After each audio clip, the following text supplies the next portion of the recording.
Hola a todos, soy Juan Vicente Oltra del Departamento de Organización de Empresas y os voy a proponer una propuesta de asignatura. El nombre parece un poco largo, Esquema Nacional de Seguridad, Ciberseguridad Pública, pero tiene su explicación. Dentro de la ciberseguridad, pues hay muchos ámbitos. Por reducir, pues hablamos de lo público y lo privado. Y dentro de lo público tenemos una norma evidentemente de obligado cumplimiento, que es el Esquema Nacional de Seguridad. Esto no simplemente es una ley que hay que cumplir sí o sí, sino que además es un espíritu, es una forma de hacer las cosas, es un vocabulario y es también pues un montón de sucesos, de hechos que hay que tener en cuenta porque han pasado y esos van a ser lo que van configurando la forma de actuar del profesional ante determinadas circunstancias. Bien, en la presente presentación, valga la redundancia, vamos a centrarnos básicamente en tres aspectos. Vamos a hablar del porqué, de la motivación que mueve a una asignatura de este tipo. Vamos a hablar de los contenidos que va a tener dentro una asignatura así y bueno, esto casi suele ser la guinda del pastel en toda asignatura y es cómo se va a evaluar, cómo se va a poner nota a la presente asignatura. Bueno, en principio podemos ver claro que hablamos de estados. ¿Por qué hablamos del Estado en general y no hablamos de algo más particular, como puede ser de un ciudadano contra otro ciudadano, que puede ser el origen de todo lo que es la seguridad y no solamente ciberseguridad? Es cierto que Internet nos ha traído un paso más allá en la escalabilidad, ¿no? Cuando había ladrones en siglos pasados, un ladrón podía llevar una navaja, podía llevar una pistola y tenía un ámbito de actuación bastante reducido. Hoy en día la red pues facilita que ese ámbito se multiplique y que de igual manera que cuando apareció el caballo de hierro, el tren, pues los atracadores se dieron cuenta de que podían atracar más de una persona subiéndose un tren y atracando todo lo que estaban ahí. Fijaros toda la gente que puede ser atracada cuando nos subimos a la red. Y no solamente podemos atracar a la gente, sino que podemos atacar al propio Estado. De hecho, en principio podemos pensar que la ciberseguridad es cuando un Estado ataca a otro Estado. Bien, esto es algo importante y hoy en día ya sabéis que la ciberguerra es algo que está a la orden de las noticias diarias y que hay estados que invierten más en sus hackers particulares que en misiles, pero no es todo lo que nos centra cuando hablamos de la seguridad del Estado, porque también hay individuos que por su cuenta atacan al Estado, solos o en grupos de activistas o simplemente particulares, o incluso despistados que por error u omisión atacan al Estado. Pero también tenemos empresas que por sus intereses particulares atacan al Estado.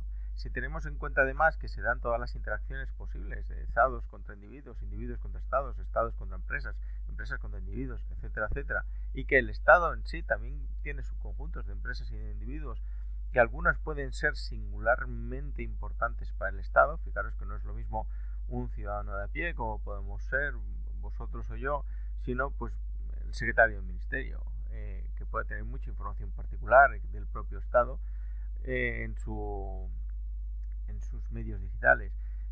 Podemos hablar de empresas que son contratistas del Estado y que también manejan una serie de información importante. Bueno, pues todo esto va a ser lo que a nosotros nos va a motivar a desglosar.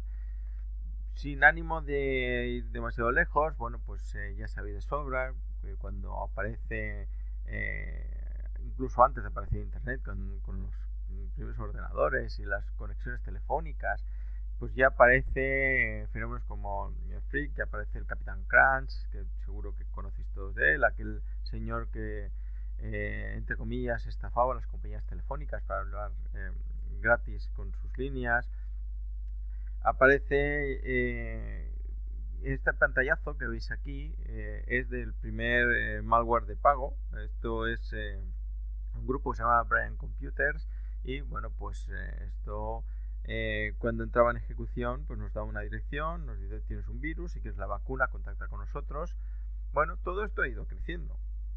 Todo esto ha ido creciendo de tal manera que ya no solamente hay un individuo que ataca a otro individuo, sino que hay individuos que por error, omisión, accidente o intencionalmente atacan al Estado. Aquí arriba tenemos a un chaval, veis que es casi un niño. Este niño es un chaval creo que tenía entonces 14, 15 años, que vivía en Lodz, en Polonia, y diseñó un transmisor remoto por infrarrojos, esto que veis aquí, que era capaz de controlar los tranvías de la ciudad, de tal manera que era para él pues una especie de Ibertren gigante. Imaginaros todos los problemas de seguridad que eso puede llegar a ocasionar. Fijaros que esto es algo totalmente accidental, no es algo anecdótico. Aquí al lado tenéis pues la Bolsa de Londres. La Bolsa de Londres durante algunos meses, durante 10 minutos al día, los agentes de bolsa veían que no podían trabajar, que sus operaciones no se realizaban porque los mecanismos de sincronización del sistema pues no actuaban. ¿Por qué?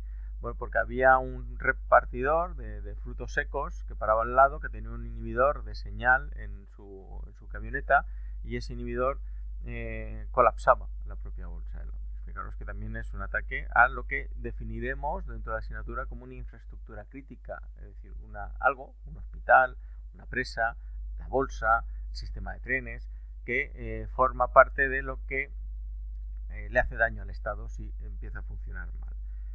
Tenemos muchos ejemplos de cómo las empresas pueden atacar a ciudadanos o incluso al propio Estado.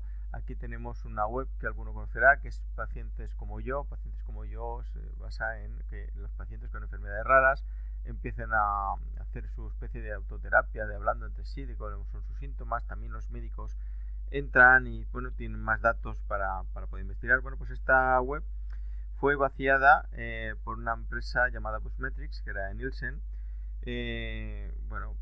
Junto con otros 130 millones de blogs, 8.000 tablones de mensajes, cuentas de Twitter, Facebook y otras redes sociales, para vender esos datos a anunciantes, comerciantes y evidentemente a las farmacéuticas.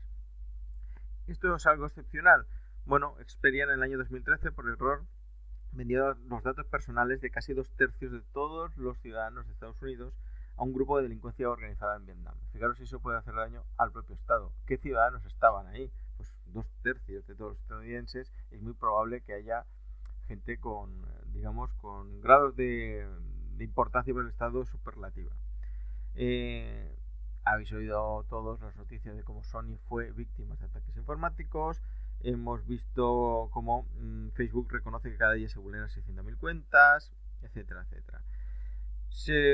Hablando de Estado contra Estado, bueno, pues según el FBI, al menos hay 108 países que están dotados de unidades dedicadas a ciberataques. Aquí tenemos un ejemplo con la guerra irrestricta de los chinos. También, con las pasadas elecciones de Estados Unidos recordamos cómo se decía que Putin había ayudado a Trump y había filtrado, y gracias a Wikileaks, etcétera, etcétera. Bueno, pues los correos de Hillary Clinton quedaron al descubierto. Esto, evidentemente, pues provoca una serie de distorsiones que son de interés para evitar. Un ejemplo, ya que hemos hablado de Estados Unidos, el tendido energético de Estados Unidos se suele llamar la máquina más compleja del mundo. Esta máquina tan compleja, que son 5.800 centrales eléctricas, 735.000 kilómetros de cable, pues están conectados con sistemas que su clave a la red tiene 25 años. Evidentemente, pues son fáciles de bloquear. Vamos en sí a lo que es la asignatura.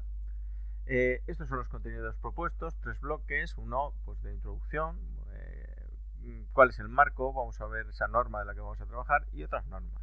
A partir de ahí nos ponemos a trabajar ya con algo más práctico, con la diferencia que puede haber entre un ciberdelincuente que actúa por su propio interés, alguien que está a servicio del Estado, su clasificación, el ciberestado como entorno, cómo se abre la administración pública al ciberespacio, en concreto en España, pues cómo se está adaptando a ese marco estratégico de la ciberseguridad, y pues centrándonos básicamente en las actuaciones de qué debe saber un profesional que esté en la administración pública que debe cumplir esta ley.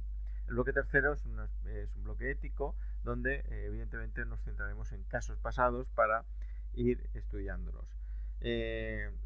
La idea es que el alumno reciba una visión integral de lo que es el marco legal y deontológico, orientándolo a la ciberseguridad, como veis, poniendo especial hincapié no solamente en el marco español, sino también abriéndonos a ese marco estratégico que va orientado por Europa.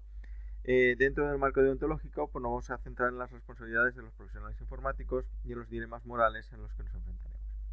Básicamente con eso pasamos a la parte de evaluación, donde bueno, pues habrá la mitad de la carga que está previsto que se haga mediante trabajos en aula o como tareas programadas, es decir, una evaluación continua, y el resto de dividirlo en un trabajo de curso que sería un 15% y un examen que tendría un 35% de peso. Es decir, de esos de 35%, de esos 3 puntos y medio, 2 puntos y medio serían desarrollos, preguntas abiertas, y un 10% como test. Evidentemente esto es una previsión que puede ser modificada en los detalles porcentuales de forma obvia.